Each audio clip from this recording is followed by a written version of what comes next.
I was just 3 years old when I first experienced this with my family. We've done it every year since, other than that one year that harvest went late, or it got too cold, or the other year that the bundles got snowed under, or when there was that one time when the cows got out and ate all of our bundles on us. But every other year it's been done. Good afternoon, everyone. I'd like to welcome you all here so I can share a family tradition that has been in our family for many, many years. Threshing is a harvest process that uses a stationary threshing machine, where the grain is separated from the straw and chaff. In today's terms, the process would be referred to as combining. Although I love harvest season, learning how to run a modern-day combine, but I have a different level of respect for the farmers who used to thresh. Threshing is a part of the heritage of our family. It all started with my great-grandpa. He owned this George White threshing machine. He used the machine prior to 1950. It then sat in the trees until the mid-'80s when my great-grandfather pulled it out and restored the machine. They had several years of threshing before he passed away. Paka, my grandpa, became the new owner of this machine. I like to think the knowledge I have about threshing has passed through the generations and lives in me. I have a passion for preserving the farming heritage of where we live and honoring the family members who have taught me. Through the generations, I have learned: 1, the process of threshing and preserving the farming heritage. 2, how to build a community by working together for a common goal. And 3, the importance of generosity and sharing what we have. Getting ready for a threshing day is a big process. Essentially, it all starts back in the spring when we seed the crop. That is also done the old way, with 4 horses and an antique seed drill. The crop grows over the summer months, and just before it's completely ripe, we use a machine called a binder. After the grain is cut, the grain is tied by a knodder. The bundles are then kicked out of the binder. We then can start the process of stooking. Individual bundles are gathered into groups of 8, forming a stook.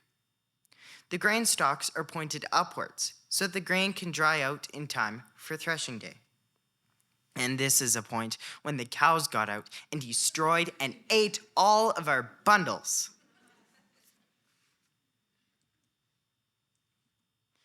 We are now at the point where we can start the setup for threshing day. Our first step is to decide where the threshing machine needs to go. It depends on the wind direction, because we don't want straw and chaff blowing all over the threshing machine and the tractor. Next, we dig holes for the front wheels to sit in. This levels the machine. Next, we crank the blower spout out to where we want the straw pile to be at the end of the day. We then pull out the grain auger, and then the grain wagon is placed underneath. We then belt the tractor to the thresher machine. If you will look at the model here, there is a twist in the belt. This is because that the thresher machine runs in an opposite direction of the tractor's engine is turning. Everything is now ready to go. We fire up the tractor to get the machine turning. We usually have 3 teams of horses, each pulling bundle racks. They go out to the field to collect bundles, which people can pitch onto the rack.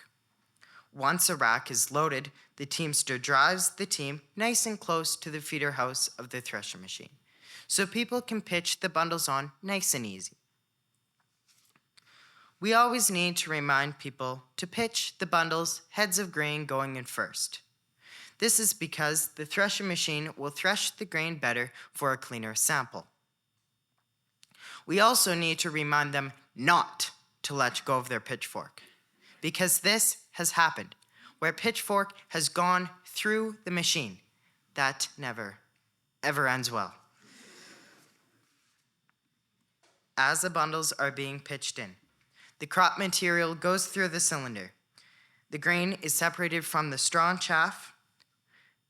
The straw goes out the blower, forming a straw pile at the end of the day. The grain goes up the clean grain elevator and out into the wagon. This process happens until the entire field is cleared of bundles. There is no way a day like this could happen without community support. Volunteers are needed to drive teams, load hay racks, pitch bundles, and keep things in working order.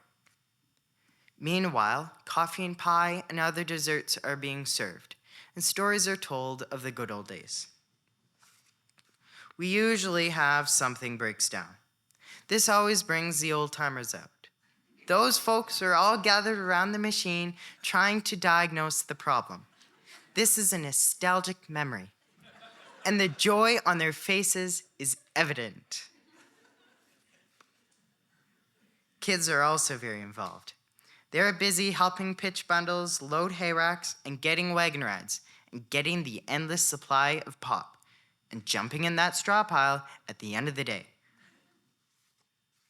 All these people come not only for the joy of a community event, but also to support the work of Canadian Food Grains Bank. The Canadian Food Grains Bank is a partnership of 15 church-based agencies who work together to end global hunger. Millions of people face hunger every year, when accessing food can be a major challenge, when fleeing for safety or living through a famine. Sometimes the CFGB distributes food rations directly to people who need it. Other times, vouchers or cash are given so people can buy what they need at their local markets. The grain that we harvest through the annual threshing event is donated to the Canadian Food Grains Bank. On average, we thresh about 200 bushels of wheat each year. Community members also give a financial donation. And since the CFGB partners with the Canadian government, all donations are matched at a ratio of 4-1. Our event is a small part of the $25 million that help give food assistance to the developing world each year.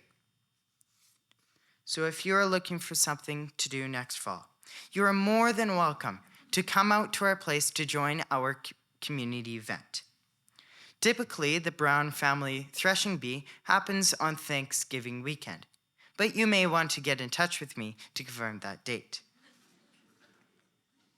My family's Threshing Bee is an opportunity to gather as a community, raise money for international food relief, and preserve the farming heritage of where we live.